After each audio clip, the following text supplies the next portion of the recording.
By the time I was 4, I was already chained to a basement. There was more abuse, more sexual abuse, more physical abuse that happened throughout my entire childhood. When I was in these dark moments, like I tried killing myself several times throughout my lifetime. I was very young. My mother and I moved to Miami, and there we were human trafficked. Time and time again. Every time I thought I was at the top, something would happen. I learned to survive ever since I was very, very young. It took a lot of therapy and it took a lot of willpower. I am a very spiritual being, so I'm very connected to my God, and that connection also is what saved me.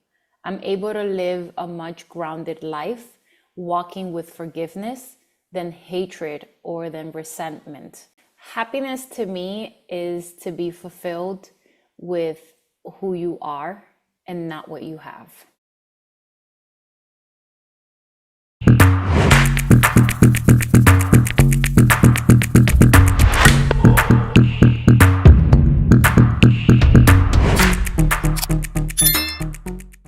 Good morning, good afternoon, and good evening to our audience from around the globe. This is your host, Sid, and it is wonderful to have you back with us for another episode of the Sit Down with Sid podcast, where we bring people together one conversation at a time. Today's conversation is about the power of the human spirit to not only survive the unthinkable, but to transform it. Joining us today is Andreina Viera Silva. Her story is a testament to the fact that no environment is dark enough to fully extinguish the human spirit. Having survived the harrowing realities of trafficking and domestic violence, Andreina has transformed into a narrative of victimhood into a legacy of leadership. She's an author, a global advocate, and the voice behind the powerful book, Rising Fears. Today, Andreina translates her survival into a philosophy of resilience and reclaimed identity. Andreina, as we continue our Survivor series, your journey is a masterclass for our audience. It is a profound honor to have you here, and we welcome you to the show. Thank you. Thank you so much for having me. It's such a pleasure to be here. It's an honor, actually. Appreciate the invite and to have these truth talks, right? It's important. Absolutely. It's very important. Yes. Okay. So let's get into it. So now, for those meeting you for the first time, could you take us back to your roots and the world you grew up in, and looking back at the strength you have now, where do you see the first seeds of resilience being planted? So I was born in Puerto Rico. My mom was Dominican, my dad was Puerto Rican. And I was able to pretty much, ever since I was little, one thing that I've noticed is I've always had a smile on my face and I've always had a positive mindset. And so when I was young, my mom, actually my mom and my dad had an affair with my mom. So I was already born into chaos. And so I lived with my mom, I lived with my dad. I was very young, my mother and I moved to Miami, and there we were human trafficked. So that's, by the time I was 4, I was already chained to a basement, a chair in a basement. That's how they say that the most important years of one's life is early on, between, up until like 7 years old, 5, 7. Well, I learned to survive ever since I was very, very young. And after that, we were able to escape that situation. But then there was more abuse, more sexual abuse, more physical abuse that happened throughout my entire childhood. Fast forward a few years after, I'm now a teenager, and I've decided that I wanted to build my own family because I didn't know what that felt like. My mom at the time was a drug addict, mainly based because of what happened while she was trafficked. And my dad was not present. And so I was with my grandmother, who took very good care of me, but I still felt that void of having a family. And so I decided to be a mother at the age of 15. I got pregnant. And it seemed like a good idea at the time until it wasn't, right? But here I am 41 years old. I have a 25-year-old son. I have a 19-year-old son. I have an 8-year-old granddaughter and one more on the way. So just because you may be in a dark spot at one point in your life doesn't mean that you're going to stay there forever. I've been, I was in the wrong place at the wrong time, and I ended up getting arrested. They let me go, thankfully, but the reasons which you'll find in my book are very scary. I ended up being homeless, pretty much anything and everything. I got kidnapped at gunpoint at some point in my life. It's been a lot. But I like to tell folks, it's not about what happened to me, it's how I survived it. And so, yes, I know what being kidnapped looks like. I know what being chained feels like. I know what being sexually abused feels like. I still remember, I have that in my DNA, all of those survival traits that made me who I am today. But I am also an executive. I am a global speaker. I am an author. I am a mother. I am a wife. I'm much more than what my trauma is or was. Wow. Thank you so much for sharing your background. And you definitely possess a very beautiful smile. And it's great to see you prosper in your life and where you are now. Now, as you mentioned, your journey involved navigating some of the darkest experiences a human or a child can endure. Without revisiting the specific details, how would you describe the mental environment of that time? And what did survival look like for you, say, on a regular and daily basis? So survival is an everyday, I live with survival on my chest. Every day, there's some days I don't want to wake up, even till today. Like survival is every day that I get up, I am surviving. And not only surviving, but I choose to thrive. It's more, anyone can survive, not everyone thrives. And I think that's the distinction that it's important for folks to really understand, is that we're always in survival mode, but how can we get past that? And when I was in these dark moments, like I tried killing myself several times throughout my lifetime. Started when I was 7 years old because I was tired of being abused. Then in my teenage years, when a relative tried to kill me and leave me stranded. Like it's just so many things that would happen throughout my life that would trigger me to say, okay, I'm not supposed to be here. Why me? Why do I continue to endure these, these traumas, these traumatic events? Am I the one? Is it because of me? Is it my fault? So it took a lot of therapy and it took a lot of willpower. I am a very spiritual being, so I'm very connected to my God, and that connection also is what saved me, is what allows me to want to live every day. Today, I will say I am not depressed. I don't have anxiety. My complex PTSD is gone. Now, don't mind me if I do hear like a loud noise, I'm gonna duck because it's just my survival skills, right? But I don't let those things trigger me to a way where I can't get up in the morning, even when some days are hard to get up. I get the winter blues. I'm in the Boston area when it's dark at 4, and it's those dark nights in the winter do get to me. So what do? I need to get out of here. I need to go to the Caribbean. I need some sun in my life. And those are little tricks that I've learned about my body and about my traumatic experiences that has taught me to survive and to, again, thrive. Wow. Now, you had mentioned that at one point you tried to end your life. Um, Now, can you take us to the moment where you realized that you were going to fight for a different life? Like, what was that light bulb or the catalyst that changed your mindset and you said, you know what, life is worth living? My children, my granddaughter, I have my 7-year-old self. Her name is Hope. So I named my 7-year-old self, and she even has a birthday. When I found Hope, it was November 7th, 2015. And I celebrated her 10 years anniversary last year. These are little things that I do to be able to just continue to live. If I don't want to live for Andreina that's here today, I need to do it for something else, for others. And that's what really helped me get through those dark moments. It was Hope, then it was my kids. And sometimes when that wasn't even enough, it was my granddaughter.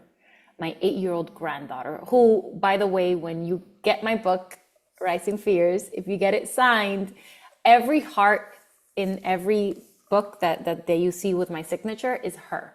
She's the one that does the hearts on the book. And so what I'm trying to do is I'm trying to have these difficult conversations with my children, with my granddaughter when the time, comes up, when she's old enough, to say, you will have a difficult life. We all do. In some way or another, everyone has some type of trauma, but it's how we endure it and how we get past it and how we make sure that we utilize our support system. You do not have to go at it alone. There's always someone here. And if there's not, there are resources. There are these types of books that will help you see the light at the end of the tunnel. Well, and to our audience, Andreina's book, we have the link to buy her book from Amazon, as well as in the description, as well as the link to her website. So feel free to read about it, purchase the book, and definitely support her, show her some love. Now, Andreina, when you finally broke away from all this abusive pattern, traumatic childhood, you entered a world that was unfamiliar and scary. Now, what was the hardest part about, say, the first few weeks or months of freedom, and how did you manage that fear of the unknown at that time? Well, there's so many situations, circumstances. Each one was different. I think that overall, the common denominator is forgiveness. Forgiving whoever hurt you and using that as a strategy, because forgiving whoever hurt you doesn't necessarily need to be because of them. It's because of you. I'm able to live a much grounded life walking with forgiveness than hatred or than resentment. And that's what's really helped me get through all of these moments. Even the gentleman that had me at gunpoint when I was kidnapped, while I was like, okay, I'm gonna die in the next few hours, I was thinking about his kids, because he was talking about that he was doing this because of his children. They needed to be fed, they needed the money, etc. And I was like, well, I also have kids, so you please don't kill me, right? But I kept on thinking about him. And even after I was able to get out of that difficult situation, I prayed for him and I prayed for his children, because again, it's all about forgiveness. And I try not to judge. I really do. Like, yes, you almost killed me. You had a gun to my head, but I don't know what was your upbringing. And so I think that's the theme of my life is forgiveness. There's a chapter in my book that talks about Goat Man. I was able to forgive Goat Man. And that to me was the hardest person to be able to forgive. And it wasn't that I forgave right away. It took a lot of therapy. It took a lot of me putting into myself in order to be able to have that forgiveness for others. I mean, that is so tough to do. I mean, when something like that happens to us, say human nature is to hate, resent, or like fight back. But you chose the path of forgiveness, and as you said, it must be very hard for you, and took a lot of time. But that shows your character, that your morals are so strong, that you're willing to forgive uh, the evil person who tried to cause you harm. So, yeah, I want to talk about your book, Rising Fears. It is such a powerful title. Now, why was that specific word, fears, so important to you? And at what point in your recovery did you stop feeling fragile and start feeling fears, to let the world know about your story so you can put it on paper in form of a book? So to me, the meaning fears was so important, and I needed to have that in my book title, because we all rise, we all fall, we get a little boo-boo, we put a band-aid on it, and we keep on going. But not too many people fall, get the boo-boo, put a band-aid, and then go run a marathon. You have to be fierce in life in order to get what you deserve. You need to be unapologetic about it. And that's why it was all about me rising, right? Time and time again. Every time I thought I was at the top, something would happen. When I got kidnapped, that wasn't when I was 4 years old. Well, yes, we did get kidnapped when I was 4 and we were human trafficked. But I was on a vacation when I was 30, 29, 30 years old. And I got kidnapped in a different country.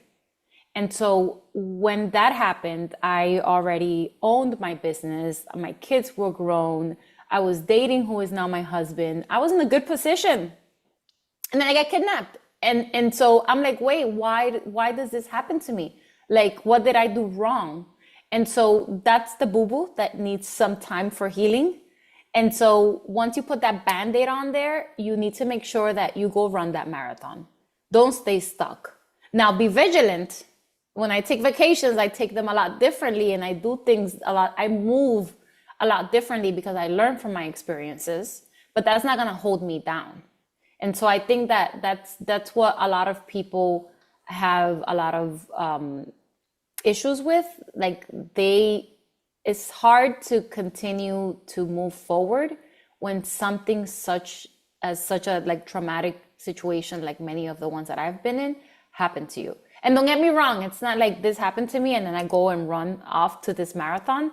No, that Band-Aid is specialists, is the therapy, is the putting the work in myself, is the reading, is the praying, the meditating. It's really pouring back to me so that then I can fuel myself, refuel myself to rise fiercely. Doesn't come easy, but if I did it, anyone else can. Everyone else could. Wow. And let me ask you, when you were putting your journey on in a form of a book, it must be very hard. Was there someone with you at that time to help you? Because you're revisiting the trauma, you're revisiting the past, and it's very traumatic to us as humans. Was there someone for you there all the time, so it made your life easier to come up with this book? Yes, I could not have done this alone. I had two of my very close friends were there with me. One of them, she lives in New Jersey, and I call her my therapist. The other was literally with me. Like we would sit down for 8 hours on Saturdays, going through every single word. And I was very intentional about making sure that I didn't hurt the people that I love through my story. And so there were a lot of variations of what that looks like. And I was able to, to lean on them, my business partner as well. I have a wonderful business partner at my HR consulting firm, Arca HR, and Marcela, my business partner. I would tell her, you know what, like today my spirit is not good, right? My spirit is I need a day off, and so that really also helped me having that support system and having again my spirituality. I would meditate. I meditate every morning, and I try to meditate most nights so I can unwind and be able to let it all go.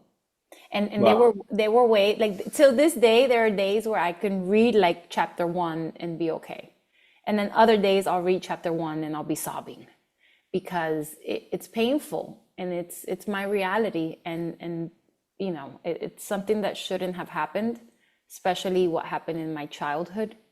But here we are, and we're rising fierce. Wow. You know what I like about you, Andriana, a lot is how you took away that victim narrative and made yourself a leader. So my question to you on that is the identity part. Having your agency and identity stripped. How did you begin the work to deciding who Andriana was going to be, who she is today? How? Um, it was with hope. It was when I was really down and I didn't know what to do with myself, where I always tell folks that when they feel really upset or they want to cry, to go ahead and cry and scream, but do it in front of a mirror. Because by the time you're done screaming and you're done releasing, you end up looking at yourself and you have the ugly face, and more likely than not, you then start laughing because you're like, wow, this shish is just out of this world, and like it's not that serious. We can get past it. So I think that when they're different versions of me. The person that needed hope 10, 11 years ago is a different person, is a different version of myself than who I need today. And me being very cautious and very thoughtful around one, who I associate myself with, what is it that I eat, what is it that I do on a daily basis. Like there are these practices that I follow that are very important to my life and help me stay grounded. I think in the world that we live in, everyone is just so busy that we forget to take care of ourselves. Someone told me the other day, you could have a million problems, but when you're sick, you only have one. And that really resonated with me because I was like, that's true. And not too many people think or associate mental health with being sick, right? Mental health to me is diabetes of the brain. You need to make sure you have the right insulin. You need to make sure you're taking care of it. You need to make sure you're going to the doctors, because if not, you're going to start losing limbs. And you need to make sure that you are taking care of yourself. Instead of taking care of others for a chance, look inward and see, what do you need? What do I need to be able to then care for others and live a happy life? Because just because you have a smile on your face doesn't mean that you're happy. And I think that that's also that the moment we realize that we are unhappy, the quicker we're able to do something about it. So, Andreina, let me ask you, how do you define happiness? That's a great point. You brought it up. How do you define happiness? Because we all are in the pursuit of happiness. Life is not easy for everyone. So, I would love to hear your definition of happiness, what it means to you. Happiness to me is to be fulfilled with who you are and not what you have. I think that this past summer, I often would make fun of myself because before my day, my like ladies' night or like my night, it would be Friday and I want to be in a bar. I want to go to a restaurant. Now, when it's Friday, I'm outside with nature. And so to me is to be able to be happy with yourself by yourself. You don't need any external sources, any external other humans to make you happy. You need to make sure that you're grounded and that your gut tells you that you're whole. Not your brain, not your heart, but your gut. Because everything else will flow from there. Wow. And in your healing, the journey, your journey of healing, besides having your business partner, mentors, family being there, you said you took seek therapy as well. Were there any practical steps also you took to kind of rewire your mindset to be like, okay, listen, this is what happened, but I have to move on. I would like to know if there were any practical steps you took in your journey of healing. Yes, so I started taking healing really seriously about 2 years ago. And I told myself I need to get out of here. Either I need to go into a mental hospital so they can fix me with whatever drugs they want to give me, or I'm going to do this on my own. And so I took a trip to a healing center in Costa Rica, and that changed me. It was 20 years of therapy in 1 week. Wow. And yes, and that was, and to be honest with you, like what I thought was, either I'm going to spend this money in this retreat, or this is going to be the money my family's going to have to spend on my funeral. And so I decided to go the route of, we're going to stay alive, we're going to thrive, we're going to rise, and we're going to rise fierce. And I invested in myself. Too many people are all talk. They say they want to do the work. They say they want to heal. They say they want to be millionaires. They say it's just talk. And so I'm a person of action. Once I came back from that retreat, I told myself I need an automatic car, a self-driving vehicle, because I'm going to be driving, because I'm going to go back and get my MBA, go back to school and get my MBA. And I'm going to write this book. I'm going to write it within 6 months. And I am also going to really take my spirituality and my practices seriously. Within the week, I had bought a Labradoodle puppy. I had gotten my electric vehicle. I had applied to the number one entrepreneurship school in the nation, which I got accepted, Babson Very College. nice. I was like, I don't know how I'm gonna do this. I can't give $110,000 in 1 year. I ended up getting an 80% scholarship without me even applying. And I started writing without having a publisher or an idea of how that would look. I started writing and I started telling folks I am an author with like 2 pages written. I started throwing myself out there. I'm an author. I need a publisher. I want a publisher. I want a publisher until I was able to find the right fit. And that happened within like 6 weeks of me coming back from my retreat. Everything changed. My life changed. I did what is supposed to be MBAs typically take 2 years. It was a 1 year program that I did in 10 months. I wrote my Wow. book in 5 months. And I'm living a life of purpose. Now it's a time for me to look back into what I've done and where I want to go and do some reflection. What's next? That's where I'm at right now. Wow. And regarding your book, I want to know. I lost the chain of thought because your story is so powerful and your transformation is so powerful, and much respect to you. And if you want, we will also be happy to collaborate this video with you on YouTube and also send you the video file. So if you want to use it on your end, you have our full permission to do so. Thank We you. would love to help you contribute to your journey. Okay, I'll come back to the question I wanted to ask. Now, you have moved from surviving to speaking out. Now, does sharing your story provide a sense of justice or closure? And how do you protect your own peace while doing such heavy emotional work? Oh, let me tell you, this is not for the weak. Um, most victims, most survivors, they don't speak out because it's difficult. I wrote my book, I told my story, I brought it to my family, who I would have hoped that would have been accepting, because they lived through some of what I lived through. And it wasn't an easy trip. It was painful. It was like I was re-traumatized by the experience. There was a point, and I'll maybe like a day and a half, it wasn't that long, where I was like, all right, I'm not gonna publish this book. I'm not gonna write it. Like I'm not gonna like sell it. I'm not gonna push it. And then I was like, no, wait, this is exactly what trauma does to you. It gives you that imposter syndrome and it makes you become subtle to others. And that's not what I wanted to do. That's not what I represent. I'm here to tell my story so that others that perhaps don't have the strength or don't have the calling to do so can feel like they're seen, they're heard. This is my story, but it's also every other woman, every other victim, every other survivor, every other thriver out there that does not want to precisely share.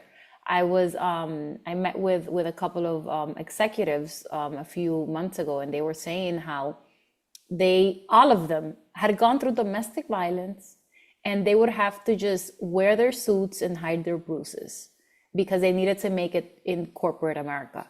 And the way to do so is by staying quiet. I'm not that person. That's not who I am. That's not my calling. My calling is, yes, I am a serial entrepreneur. I am an executive, and I am going to speak my truth, regardless of whatever backlash anyone wants to give me. Because at the end of the day, at the end of that backlash, the person that's going to get hurt is them, because they can't hurt me. So their ego is the one that's going to get bruised, not my heart. Wow. Yeah, the question I wanted to ask you was, how has the reception of the book been so far from the people who have read your book? They have said that this book has changed people's lives. I had one lady who was contemplating suicide and read my story and said that she loves her life more now than ever. There were several women that said that they had difficult conversations with their partners, with their families after reading my book. There are women that are starting businesses. There are women that are stepping up into their power, into their own purpose because of this story. And I feel so blessed. And everyone sees, the pretty picture, the makeup on, the storytelling, but they don't see when I've cried, the many, many nights of crying, of pain that this process has brought to me. And so I want to just keep it real, keep it raw, and let every woman know that they too can rise, they too can get through it, and they're not alone. I'm here. Other survivors are here. Other thrivers. I've heard many women say they don't like the word survivors because they didn't just survive. So I'm like, yes, we thrived. And I think that there's also this misconception that once you go through something, you have to just be the victim, or you also always has to, there's always one story, and that's your story, right? And so I'm here to say, yes, I was human trafficked. Yes, I'm a victim of sexual abuse. Yes, I'm a victim of domestic abuse. I've been kidnapped, etc. I've been arrested, whatnot. But I'm also here to say that I'm more than that. That was just my launching pad to what I needed to overcome in order to be the woman that I am today, in order to be the leader, in order to be able to tell my story. I had to go through all of that pain in order to have all of this happiness that I have now in my heart, because of all the women that are messaging me on a daily basis from around the globe, telling me the impact that my story has had in their lives. Wow, that is so amazing. And to our audience, we have also shared Andreina's social media links. Everything is in the description of the video, so please feel free to take a look. Um, Final question for you today is, Andreina, is now we often talk about resilience as something we build, but you have shown it's something we uncover. Uh, so if there was one final message to the survivor who feels they have lost everything, what is that one thing they still own that can never be taken away from them? Don't let anyone ever take your spirit. Regardless of where you are today, or what you've been through, or even what you will overcome, make sure that your spirit is always intact. Don't let anyone steal that from you. That's the one thing that no one can rob you of. And make sure that you always have a smile on your face, even in your darkest moments. Because having a smile on your face tricks the body, tricks your system to believe that you are happy. And every decision and every action you take from a happy place will be a layer, another layer of your becoming. So make sure to always have a smile on your face, and don't let anyone take your spirit away. Wow. Okay. So my message to our audience is, if this conversation moved you, which it should, please share it, because in a world of digital noise, your attention is what keeps the legacy of resilience alive. By listening, you ensure these histories remain a permanent resource for our generations to come. And Rihanna, your journey from the shadows of survival to where you stand today is extraordinary, and you have my full respect on that. Um, I want to thank you for your time. Thank you for sharing your perspective with us today. And if there is anything you want to say to our audience one more time, anything that we missed, please feel free to take away from here. Thank you. Thank you for having me. It was a great conversation. And to the audience, everyone watching, remember that your story today is the beginning of what you will build tomorrow. Think of just one day at a time, and that will compound. Every action you do today, every action you do tomorrow will be a compounding to your success. Thank you. I love you. I'm here. I hope that you can get the book, read the story, understand me a little better, and reach out to me. I'm available. I'm curious to hear your thoughts. Thank you. Thank you so much. Have a good day. Take care. Bye bye. Bye bye.